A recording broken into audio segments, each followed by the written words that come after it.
Gustare il vino per mestiere. Quella del sommelier è una professione apparentemente molto divertente, ma in realtà anche molto seria e impegnativa.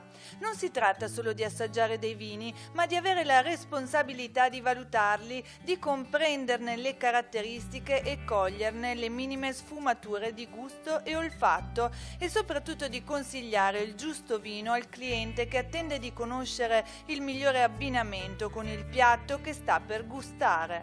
Sono infatti davvero tante le cose che un buon sommelier deve conoscere per svolgere al meglio i suoi compiti ed è lungo lo studio per diventare un vero professionista.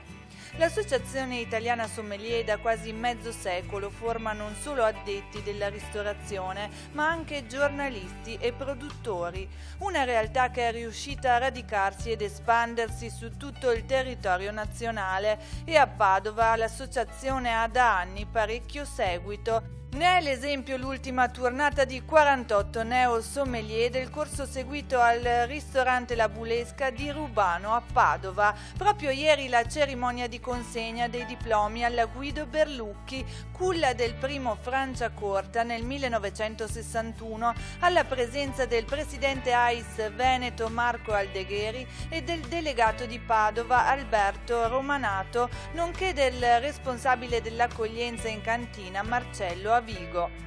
Si è trattato del punto d'arrivo di un percorso di alta formazione suddiviso in 3 livelli organizzato dall'Associazione Italiana Sommelier, che presuppone il superamento di una serie di impegnativi esami teorici e di degustazione. I 48 nuovi professionisti del vino hanno ricevuto il tanto atteso attestato, tra questi anche 3 giovani promesse del mondo AIS che concorreranno al concorso per migliore sommelier del Veneto il prossimo 10 maggio.